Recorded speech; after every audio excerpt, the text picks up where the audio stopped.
Listen Fast, Listen First delivers real-time, authentic stories told by successful Connecticut business owners and community leaders. You'll hear pivotal moments of risk-taking, failure, adaptability, and resilience that all lead to success. And now, the host of Listen Fast, Listen First, Alex Horton. Our next guest is Linda Kavanagh, owner of MaxEx Public Relations. She worked her way through an exciting hospitality world, including stints as a chef, bartender, and catering director, but then left the kitchen side of the business and transitioned into being a supporter of the industry, trading her apron in for the world of public relations and the almighty press release. Linda's first client in 1997 was South Norwalk's uber-popular Barcelona restaurant. It was their first restaurant in the company and her first PR client. The rest is history, as Barcelona made it big and MaxEx became the go-to firm for restaurants and chefs looking to make a name for themselves. Since then, MaxEx has worked with over 300 Connecticut and New York restaurants and counting. Welcome to the show, Linda. Thanks for having me. I'm glad you're here. So take me back. How did you find the PR business, Linda? Well, we never end up doing what we set out to. Right. I think that's first and foremost, and I know I'm not alone. But I was originally out of school. I was actually studying music, and I was performing and, going to classes and auditioning, et cetera. And then what do you do when you are going to school to make money? You work in a restaurant. Right. So while I was working in the restaurant, I just got hooked. It's as simple as that. It was the energy and the vibe of the hospitality industry just had me. I do equate it a lot to, my entertainment background, because I think it's all about putting on a show. And so I think that, again, that high intensity, that adrenaline rush, I kind of got that with the restaurant industry. So much to my parents' chagrin, I dropped out of music school and ended up going to culinary school. And from there, I worked my way through restaurants throughout Connecticut and New York. That must have been hard. So your parents allowed you to go to music school, right? And then you dropped out of music school. Yeah. So what was that like? It wasn't a good conversation. I think it was, 10 years of, music lessons and traveling and auditioning and all the craziness that goes with it. And then just to do a complete turn.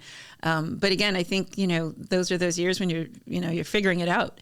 And so I just went on another path, and I love the restaurant industry. I love chefing. I worked with some really influential people, in particular, Chef Remy Gauthier, which obviously a lot of people know Remy. But I did get burnout, and that's another popular kind of side of the industry is burnout. What causes the burnout? Is it the hours? Yeah. Is it I think it's a combination of, for me, it was the physicality of it. People don't realize the intensity of working on your feet, working in a certain position for long periods of time. From a physical standpoint, there's nothing healthy about it. It's really tough on your body. Of course, the hours and, your hours aren't your friends and family hours. And that's obvious. But for me, physically, it was just, it was just wearing me down. And I knew I wouldn't be able to do it for very long, especially towards the end when I was with Remy. I was doing catering throughout the city, again, very exciting, a great lifestyle. Amazing places that we would cater in. But it's, it was more lugging stuff around than it was actually cooking, Yep. And that's when I realized, I couldn't do it anymore. But, unfortunately, at that point, 10 years later, it was kind of too late to go back into performing and the music industry and school, et cetera. And then I had the good fortune of having a friend who was a publicist. And when I was, kind of lamenting over my life situation, he said, "Oh, I think he would be good at what I do." And, at the time. So why did he say that? Well, yeah, right? Why did he say that? I mean, you've got a great personality. I mean, that probably, yeah. I'm assuming that goes with the territory. But what is it that he saw in you that made him believe that you'd be a great publicist? Right. So, yes, in addition to my stunning personality, it was, he explained to me that the reason why he thought this might be a good fit is my organizational skills and, doing a lot of events. There's a lot of that with PR and marketing, yep. et cetera. I was always a good writer, and he knew that. And so he said, as far as writing press releases and copy and et cetera. So I ended up working with his firm. His name is Gary Stromberg. He runs the Blackbird Group. And I was really fortunate, again, to step into that situation and have somebody that was willing to mentor me. And I loved it. We were working, it was primarily music promotion. We were working, with the likes of, Chuck Negron from Three Dog Night and John Kay from Steppenwolf. And, I had such an experience with these guys and enjoyed every minute of it. But obviously, my heart was in the food industry. So we had the opportunity to open what was then called the Motown Cafe. And it basically was an offshoot of the Hard Rock Cafe. And it was actually even located across the street from the Hard Rock Cafe in Manhattan. And he wasn't going to take the gig. He flat out said, this is not our thing. We should pass on it. And I just, stepped up and said, hey, this is my thing. So, let's take it on, let me manage it. You watch over me. And that's what happened. I ended up taking the lead on the Motown Cafe PR project. And I realized that combining the two was amazing for me. And then he ever so gently, after that project, kind of just said, I think you should do your own thing. This firm is never going to be restaurant PR, but you seem to have found a niche. And he actually, pushed me to start my own business. And one of the gals, again, here we have some good fortune. Yep. Well, one of the gals that worked in the office with me was the cousin of Andy Forsheimer, who many of you in the area know that Andy is the founder and partner in the Barcelona restaurant group. And so she said, hey, my cousin is starting this new restaurant concept. And so she introduced us and with his partner, Sasha Marbatus. And we all just kind of got together and said, okay, we're all starting out here. This was their first restaurant concept. And it was my first client on my own. And that's how it started. Yeah. And that was the late 90s, right? That was 1997. 97. Yeah. And that down in South Norwalk. In South Norwalk, when South Norwalk was still kind of feeling its way. Yeah. Right. Yeah. No, you've done an amazing job. Thank you. Barcelona's a great brand, and I think I've spent a few bucks at the between tapas and the bar and all that, and Bartaco, right? Right. So I was with them for 12 years, and so I was really lucky that I was part of, when the Barcelona brand was growing, but I was also part of when the first Bartaco came about, which we opened in Portchester. Mm-hmm. I was there for the launch of the cookbook. And it was shortly after the cookbook that they went into another business situation, financial company partnering with them, or rather taking it over.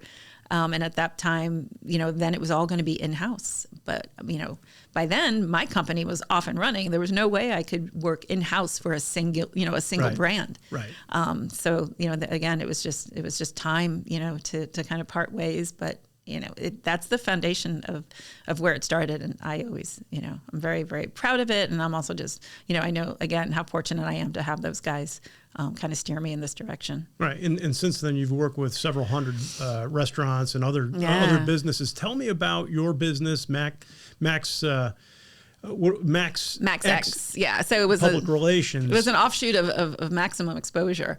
But then everyone thought we were like a camera shop, and then some other companies used Maximum Exposure. So I was like, you know what, we're MaxEx. Yep. But my company originally was just straight PR.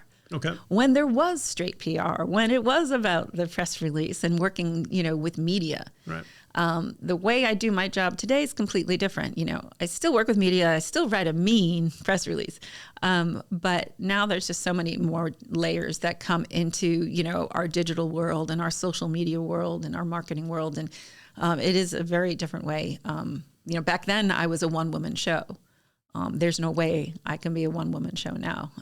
So it just, it was, if I was going to be successful, I just had a role with the industry, and not just role with the restaurant industry, but I had a role with the PR and marketing industry. And, as of late, the social media industry. Is that the biggest change, the social media? And is that the need for more staff, and you can't just rely on yourself? Yeah. A lot of it is content. So a lot of it is, great photography and videos, and, it's not a point and post platform, which, would every, a general consumer does it as a point and post, but even some businesses just think, you post it and that's all there is to it, but that's not how you grow it. It's really very intricate. I call it like a dance, it's this very intricate dance in the background.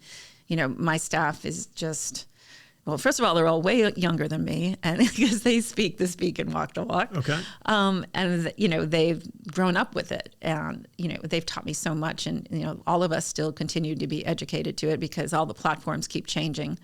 And so it's kind of hard to keep up on sometimes, but you have to utilize, all the different components. There's components out there that people don't even realize that are available to them. That's just part of the, Facebook, how many layers there's Right. to it, and Instagram, and people just don't realize, that you can get so much more out of it. And again, going back to that point in post, it's just so much more than that. And so do you feel like social media's kind of replace the big event that you would typically publicize, or is it a combination? Is it both? What does that look like today? Yeah, it does need to be everything. We used to create, we used to create campaigns, and your campaign is just like any business proposal. It's broken up into various components, and there's sometimes when you're negotiating, you may have the client say, well, I want to do A, B, C, D, E, but maybe not the other things. It's not like that anymore. When I write a campaign, it is an all or nothing now, because everything has to work together. And again, we go back to this dance. Right. Press releases are still valid, and major media platforms still use them. Professional photo shoots. I get placement a lot of times quicker, than other firms, and it could be quite simply because media knows that I have amazing photography. And whether you think it's unethical and not fair and everything that goes with it, it's just the nature of the beast. I will get placement because I know what they need, and I will facilitate it. And I have to make, just everything just foolproof. And, that's a big, big part of it. I think without, major media, the social media, as much as it can ride on its own, it still needs credibility. And not that social media doesn't have credibility, and we will definitely talk about that. But, still publications have value. I don't care what anyone says. Everybody's like, oh, there's not going to be print in the future. Well, I call bull on that. I think we'll always have print, and I think there's always a need for it, and I think the talent will always be there. Is it different now? Yeah, of course it is. Is advertising different? The advertising dollars, of course it is. Do they have to have added incentives to come on board as an advertiser? Yeah, they do. They need to also offer digital, and they need to also offer social media. So I think as long as media can keep up on what social media is doing, I think they both can play nicely in the sandbox. And I also think any small business needs both of them. So do you find, right, and I couldn't agree more. I'm in a business where it's everybody is pressuring us to put out more video content, but the written word will always be important. Yeah. It's the contracts, it's everything, so I couldn't agree more. Question for you. I have a million questions for you, but I'll try and condense them. So if what I see in the restaurant industry, and correct me if I'm wrong, a chef will become very successful. He doesn't necessarily, or she doesn't necessarily own the business, but wants to branch out by themselves and has a great concept, wants to go into business. Now they may or may not have experience running a business, but certainly chefing. Tell me about some of those challenges, some of the success stories, and some of the not so success stories, and how do you help in these cases? Yeah, it's a really, really good question. There's definitely, we all have a left and right side of our brain, and one is creative and the other one's more technical. Right. And that's what we're dealing with here. And most chefs and restaurateurs, they're more about the show. So again, we go back to my performance background, and it's somebody that's front of the house and performing, and they know every hack and tip and trick to do that. And then there's this whole back end that everyone that's running the lighting, and everyone that has the staging, and everyone that's bringing in the audience, it's the same thing. And it's very rare when you have someone that can do both sides of it. But the beauty of this industry is that that's why we call it front and back of the house, and it's really important, just like I do with my company, is to surround yourself with the right team. But as an owner or as a chef, it's hard to kind of give that up. They want to do everything, and it's just a human impossibility, and it's been seen through and through. You also have the other side of the industry where you have people that are the owners that may just be investors. And again, they look at it and it looks fun, right? It looks exciting and they want to invest in it. Maybe it's their social playground. I don't know what reasons they would have for investing in a restaurant. They're crazy. But then you have input from someone that has, no business having input into the restaurant industry. It doesn't run like other industries, So you're investing in something that you don't really know the finer details of. It's an industry that runs on really small margins. It's an industry that flies by the seat of its pants. It's an industry that's the most scrutinized. And yet it's, dining out is the number one recreational activity in the United States. And that ranking has held for the last 8 years. It is considered a recreational activity, and I think it'll stay number one for a long time. So our role is kind of twofold. Our role is to do the fun stuff and promote them and put them out there and keep them in eye shot and keep them in earshot. Make sure that they're always staying relevant. Make sure visually, that they're coming across in such a way that's staying true to their concept. And then our other responsibility is to make sure on the back end that all of their platforms are in place. People don't realize what goes into, promoting. And again, this can apply to any small business, but you do have to have a foundation laid. And again, your digital platforms, your Google business, your websites, a live data website compared to a static website. Live data is searchable, static is not, And again, we don't expect a restaurateur to know these technical things, right. But it's a matter of, hiring the right people and, everything from your POS to your online ordering, and then again, we can go into the fun stuff, which is the social media and whatnot, your print materials, so that's when we started working with other vendors and services that specialize in our industry, because we knew we needed to bring in, the right people to make sure that we were, creating a proper foundation for our clients. And so that's when 9 years ago, we created the New England Culinary Group. So basically the New England Culinary Group consists of people like me. They offer a product and a service that assists small businesses. In our case, it's the hospitality industry. So in the New England Culinary Group, we have everybody from the POS guy to the paycheck guy to, online ordering platforms to the food purveyor and the wine distributor, et cetera. And it's a group of individuals that come together to basically, build, for lack of a better word, restaurants for people. So we offer support with going back to the front and back of the house. Got it. So when you're thinking about the small business or the restaurant owner who came out of the space of being an employee and then transitioned into being an owner, what's the biggest pain that they have, and what's the biggest need that you fulfill? Transitioning. So in other words, somebody says, hey, I need to build this restaurant, mm-hmm. and I know I need help. Yeah.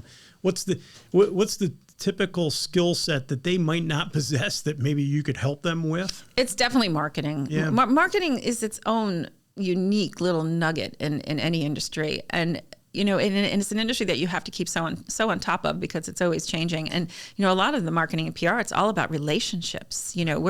We've been doing this for so long, so we just know everybody. I know that's a very broad, statement to make, but we do. We're in contact with the media. We're in contact with the influencers, with the sales reps. We're in contact with people who produce events in the area. We're in contact with target markets, whether they be, professional organizations and networking groups to charities and, everything from, mommy groups, who's like our number one consumer target market. Right. So you're connected. You're connected with everybody. And you mentioned influencers. So are you considered an influencer? Tell me what an influencer is. Yeah. So an influencer, and the most fabulous way of explaining this is basically someone who people look to or follow or read not their opinion. That's not it. They're just basically information. It's another information highway. And influencers, and especially in the food world, they've been able to create a following that has a like-minded interest. So again, it can, influencers, they always think of food influencers, but there's all sorts of influencers in certain topics. But they typically have a pretty strong social media following.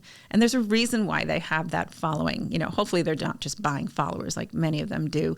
And you can tell if they have an organic following or not. But usually these influencers are genuinely supportive of businesses. They genuinely want their food to look great, and they want to promote whatever they're doing. They're genuinely, interested in the people behind it. And so, a reputable influencer is... and again, I hate to say it in this way, but they are, for us, just as, integral to the marketing, program as mainstream media. And then that's where that kind of tug of war started between mainstream media and influencers, because influencers were taking some of the pie away from mainstream media. We've come a long way since, and now everybody again, can work together. And now media knows that they have to have social media and have to have their own influencers. And some influencers have turned their platforms into mainstream media viable, valuable platforms, and some of them are making money on it. So I would imagine that you have a kind of a go-to list of influencers here. And that database is strong. We keep track of we keep track of their reach and their followers, their focus, etc. We keep media trackers for all of our clients. There's everything that transpires out of a campaign with our clients. We have records of, and we do reports of, and that goes for the influencers. And don't get me wrong, that changes sometimes too. There's some influencers that may have a huge following, but we don't feel the content's great, or the photography's great, and it doesn't make our client look great, and we wouldn't share a post. So if that's the case, we kind of put them on another tab on that list. But we keep very close tabs on our influencers, and we do have influencers reaching out to us saying, hey, how do we get on that MaxEx list? Got it. And we tell them outright how they get on that list. We tell them outright, what our priorities are, and some of the the parameters that they need to follow. Great. Well, that's a good education on the concept of influencers. Yeah. I have a 14-year-old son and a 16-year-old daughter, and most of my education comes from them at this point. Hey, listen, this is the best way. Like I said, my team is much younger than me, and that's purposeful. Right. You're not kidding. It's a different language altogether. Yeah. Cool. I appreciate that advice and that information. So tell me about what's going on in Norwalk, and I know you're involved in helping kind of build up some of these local businesses, right? Yeah. Yep. So the Norwalk project was, something that we would have never thought that we would pursue, but the opportunity, presented itself, and we decided to go for it. But 3.5 years ago, the parking authority in Norwalk basically said, "Hey, we have these marketing dollars, we have this budget, we have to spend it. We're not going to spend it on, advertising, but let's spend it on something that actually helps us," meaning the parking authority. And what helps them is supporting small businesses. And so we created, for the parking authority, we created what was then called Norwalk Now. Right. And it was quite simply just a marketing arm for small businesses, the website and social media and some events, etc. And small businesses would come on board almost like a member. It was free, but they came on board, and we created these these beautiful resources and whatnot. And consumers had a go-to place for Norwalk, because believe it or not, the city didn't have a website that was just for visiting Norwalk. It was just never created, and most cities have that, and Norwalk is a coastal community, and travel and tourism is a big thing there. But for whatever reason, it wasn't in place, and so we put Norwalk Now in place. And at the end of the 3 years, the funds were being transitioned to travel and tourism, right when the pandemic hit. So it was a challenge that I chose not to take on travel and tourism during a pandemic. It's a smart business move, I think. But what I didn't want to give up was the foundation that we had created for all the small business support and the following that we have, from a consumer standpoint, with over 20,000 on social and, great email marketing. And it's just like, I'm not giving this up, So we rebranded as the Best of Norwalk. And basically the Best of Norwalk functions the same way. But now we're taking it to the next level. We're actually creating the Best of Norwalk mobile app. And we partnered with a company. And again, here we go with Linda Kavanagh and her good luck. But we ended up teaming up with a company called Best of Ventures. Okay. They basically create best of cities throughout the world. And so the Best of Norwalk is having the mobile app created through Best of Ventures. And so now we have a business partner. So within the next month, we're going to be launching that.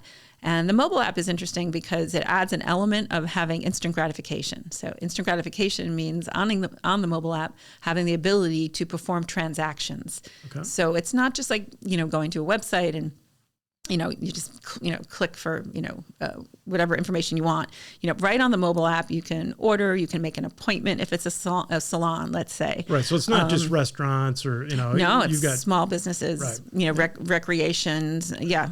Community stuff. And then there's a separate component to the mobile app because again, you have to monetize it. It is a business. Sure. So the monetization part of the mobile app is listings and advertising for professional services. Okay. Yeah. So we'll be able to, give attention to, the lawyers and the doctors and the financial institutions and the contractors and, all the professional services. And the insurance guys like and me. the insurance That's guys right. like you.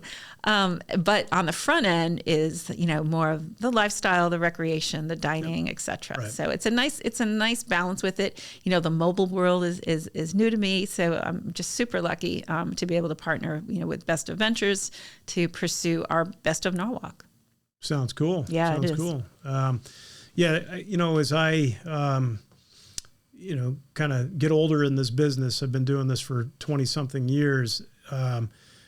Some of the best clients that I've gotten, they weren't through a cold call. They were through a network, like you're referring to. And that's really changed. I mean, the business obviously has changed drastically.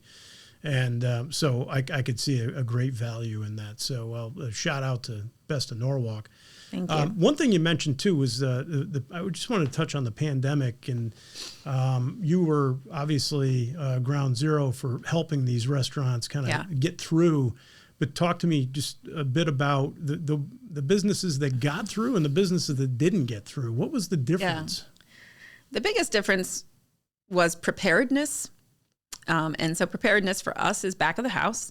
So the preparedness was, transitioning from there's no more dine-in, so we're concentrating on takeout. Yeah. Now you would think takeout, we think of takeout as you just make a phone call or, go on to Grubhub or whatever the case may be. That's how the consumer views takeout. But you're not realizing on the back end, all the platforms and information and the changes you need, you have to pivot to that. Right. And most of the restaurants, especially if they were, a mainstream, let's say higher end restaurant, none of that infrastructure was in place because it's not what they do. The more casual restaurants and the pizza joints and whatnot, they had that already. So it was funny to see, what's perceived as the most successful or popular restaurants. They were the ones struggling the most. and then like the little guys, the mainstream guys, and they're plugging away.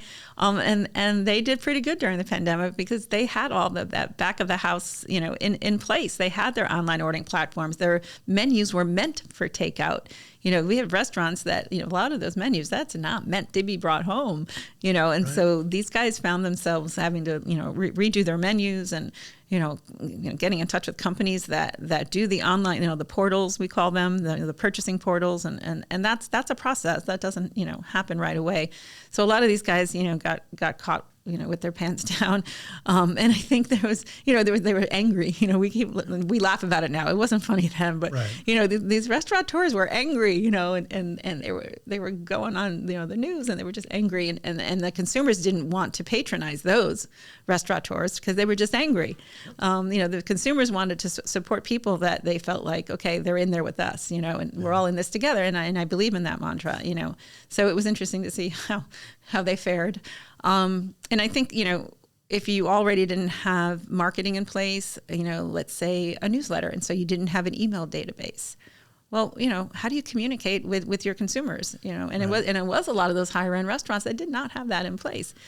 So the restaurants, like all our clients, we do email marketing. We believe in it. We do text marketing. We believe in all that. We believe in all platforms. So we were lucky with our clients, but most of what we were getting were people that were not our clients, basically saying, holy cow, we're not prepared for this. And, the media had more important things, to be honest, had more important things to do at the time. And they were not, paying attention to that part of things. So we relied on our influencers. And, if you already didn't, have a way to reach out to them or didn't have a relationship with them, you were kind of screwed. And throughout the pandemic, we were always posting thank yous to our influencers just because we wanted to make them, know that, we appreciate them and we needed them during the pandemic and we still need them. But they really rallied for us. They knew that the restaurants needed support and they were there to lend it. So I just found it, I was very proud of, my company and my team because our restaurants had an infrastructure in place and it really reinforced that what we were doing is, we were doing it well and it was important. And then, just the people that were reaching out to us that weren't our clients, it was kind of nice just to be able to explain to them how it works and, get them connected with the right people, just get them, off and running. It was really why we were there. There were restaurants that couldn't even apply for their PPP. Because they didn't have, they're not working off of QuickBooks, and their accounting is not what how we would do our accounting. Some of these restaurateurs are really old school. Yep. Some of them still work off a cash register. And so it came time to do PPP, and the amount of paperwork and reports that have to go into that, they weren't prepared for that. So it was a wake up call in so many different ways, and hopefully now restaurants don't take their influencers for granted, and hopefully they spend the time and spend a little money and get that back end infrastructure in place, get those platforms in place, talk to the right people, because you just never know. It was always a volatile industry. And then I guess it took the pandemic to really kind of wake everybody up to it, because it can happen for multiple reasons. And then. There are a couple PR nightmares with the GoFundMe, but that's a whole other conversation. But, most people that did a GoFundMe, that didn't come across very well. Right. That was not well received. And, and I had restaurants calling me saying, oh my gosh, I'm getting bashed because I put out a GoFundMe. And I said, yeah, because you're putting out a hand when everybody else is also putting out a hand. Right. It just wasn't the right time to ask people to support your staff. So that there was some repercussions, for that, and a lot of them realized that and took down the GoFundMe pages. Interesting, really interesting. Yeah, I know. Listen, if you look for the negatives in things, you'll find the negatives. Yeah. And you look for the positives, you'll find the positives. There are a lot of positive, redeeming qualities here in Connecticut, no question. Yeah. And food, pizza, restaurants. We really have it good here, and it kills me every time one of these guys or gals goes out of business. Yeah. And I know they put their heart and soul into it, and their retirement, everything is based on building this restaurant, and to come see it crashing down, it's a killer. Yeah, restaurants are a passion project, and it's something that we use that term a lot, but that's what a restaurant is. And they are a small independent business, and there's no one's matching their 401k, and they live just cover to cover, we call it. So yeah, no question. Oh, good stuff. I really appreciate all of your insights.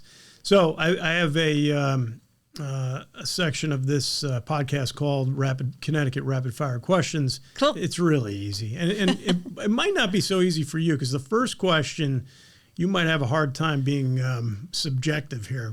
What's your favorite pizza in Connecticut? I like any pizza joint that Bruno DeFabio owns. Bruno DeFabio. So name one or two for us. Amore in Stamford. Amore in Stamford. Yeah. Shout out to Amore in Stamford. Give me another one. So he does Union Square Pizza in Orange. Okay. He's considered the Lord of the Pies. Nice. All right. Good. Yeah, his pizza's just spot on, and he does multiple types. And I wrote an article about him called Doughboy, because he does multiple types of doughs, and there's such a science to it. And he's so passionate about it, and his pizza is just amazing. All right. Yeah. So we'll get those shout outs online. Great. And that's great. And that's unique, because I think we've had in this series 7 or 8 guests so far. And everybody's had a unique take on pizza. And it hasn't been the old New Haven ones, the Sally's and the Pepe's. It's been the local ones. So we really are spoiled with great pizza. No question. Listen, and you got this from an Italian from Brooklyn. So, this is the real deal here. Nice. All right. So next question. Are you a coffee person, or I see a cup of Starbucks sitting there? So you are a coffee person. I'm a coffee person. All right. So Starbucks your go-to? Starbucks. And you know what coffee's really, really good?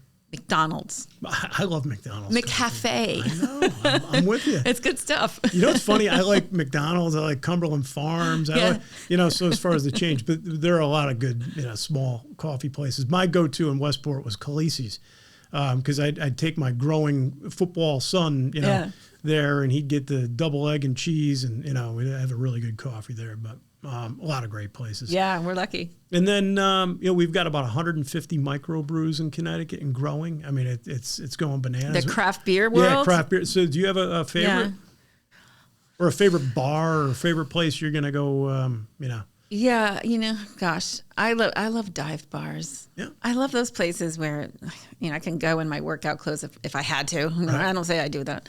But yeah, I just like, it's funny and I love my dive bars and they used to just do the very commercial brands, but now even the dive bars, are, partnering with Two Roads and some of these like New England craft brew, and it just goes to show you like where the industry's going. And even these guys are realizing that they need to keep up, Yeah. But yeah, I love Ernie's and Darien, and just it's like walking into a Cheers. I like that. Do they say Linda when you walk in, or yeah, you don't get the same Norm thing? No, they call me the food chick. There's a food chick. Right, they're blessed with your presence, right? So it's good stuff. Good stuff.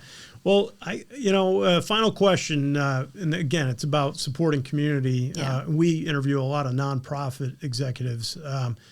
But if you're in a giving mood, you're cleaning out your closet, you're going through your shoes, you're going through your clothes, whatever it is, what charity comes to mind, or what nonprofit organization do you support?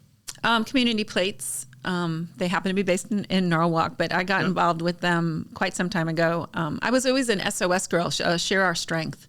And again, that was to aid in hunger relief. So I always believed in that because I always felt like I was in such this indulgent industry, where, on a day-to-day basis, what do we say when we're thinking about eating? It's like, what are we going to eat, right? That's what are we going to eat? And just the fact, there's just the idea that someone can say, are we going to eat?